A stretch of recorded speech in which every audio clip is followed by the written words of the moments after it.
আসসালামু আলাইকুম এভরিওয়ান। আজকে আপনাদেরকে শিখাবো কিভাবে আপনারা শপবেস রিসার্চ প্লেস থেকে মোবাইল রিচার্জ করবেন। তো দেখুন এখানে একটা প্রজেক্ট আছে মোবাইল রিচার্জ। আপনি যদি এখান থেকে মোবাইল রিচার্জ করেন তাহলে ১,০০০ টাকা মোবাইল রিচার্জ করলে আপনি শপবেস বিডি থেকে ২০ টাকার মতো কমিশন পেয়ে যাবেন। তো আপনি আপনার বন্ধু-বান্ধব, আত্মীয়স্বজন সবার প্রয়োজনে কিন্তু আমাদের শপবেস বিডি থেকে মোবাইল রিচার্জ করতে পারেন। মোবাইল রিচার্জ করলে প্রতি হাজারে আপনি ২০ টাকা কমিশন পেয়ে যাবেন। তো দেখুন এখানে যে মোবাইল রিচার্জ প্রজেক্টটা আছে, আপনারা মোবাইল রিচার্জের মধ্যে ক্লিক করবেন। করার পরে আপনি যদি এখানে মোবাইল রিচার্জ করতে চান তাহলে কিন্তু সর্বপ্রথম আপনাকে এখানে ব্যালেন্স অ্যাড করতে হবে। আপনি চাইলে বিকাশ এবং নগদের মাধ্যমে ব্যালেন্স অ্যাড করতে পারেন। আর আপনার যদি এখানে রিসেলিং ব্যালেন্স থাকে সেখান থেকেও আপনি প্লাস ব্লান আপনি ব্যালেন্স ট্রান্সফার করতে পারেন। তো আমি এখান থেকে অ্যাড ব্যালেন্স নামে যে একটা অপশন আছে আমি এখানে ক্লিক করব। এখানে দেখেন আপনি চাইলে অনলাইন থেকে অ্যাড করতে পারবেন, যেমন বিকাশ, নগদ। এই দেখেন এখানে কিন্তু বিকাশ যে নাম্বারটা আছে, অ্যামাউন্ট আছে, আমি একটা অ্যামাউন্ট দিতেছি।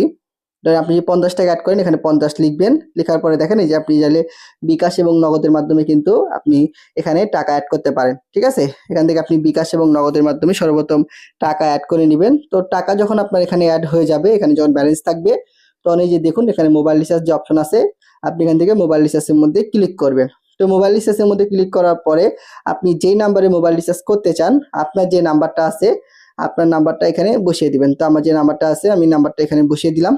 দেওয়ার পরে এখানে আপনার যে অপারেটর, আমার অপারেটর হচ্ছে গ্রামীণ। আমি এখান থেকে গ্রামীণ ফোনটাকে সিলেক্ট করব, মোবাইল নাম্বার দিলাম। এখান থেকে দেখেন এখানে আপনার ধরন সিলেক্ট করবেন, আপনার সিমটা কি প্রিপেড নাকি পোস্টপেড। আমার এটা প্রিপেড, আমি এখান থেকে প্রিপেডটা সিলেক্ট করব। করার পর এখান থেকে দেখেন এই যে নিচের দিকে আপনার পরবর্তী নামে যে একটা অপশন আছে, আমি এখানে ক্লিক করব।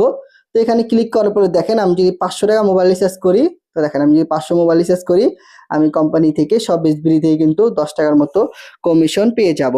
তো এইভাবে আপনি চাইলে আপনার নিজের প্রয়োজনে, বন্ধু-বান্ধব, আত্মীয়স্বজন সবার প্রয়োজনে আপনি সব এসবিডি থেকে মোবাইল রিচার্জ করতে পারেন, এবং মোবাইল রিচার্জ করলেই কিন্তু আপনি প্রতি হাজারে ২০ টাকার মতো কমিশন পেয়ে যাবেন। তো দেখেন আমি এখানে ৫০০ টাকা মোবাইল রিচার্জ করেছি, এখানে আমাকে দেন কমিশন ১০ টাকা আমার এখানে শো হইছে। এখানে আমার অপারেটর গ্রামীণ ফোন, এখানে আমার নাম্বারটাও শো হয়েছে। তো এইভাবে কিন্তু খুব সহজেই আপনি সব এসবিডি থেকে আপনার নিজের প্রয়োজনে, বন্ধু-বান্ধব, আত্মীয়স্বজনের প্রয়োজনে মোবাইল রিচার্জ করতে পারেন। এখান থেকে একটি কমিশন নিতে পারেন। ধন্যবাদ সবাইকে।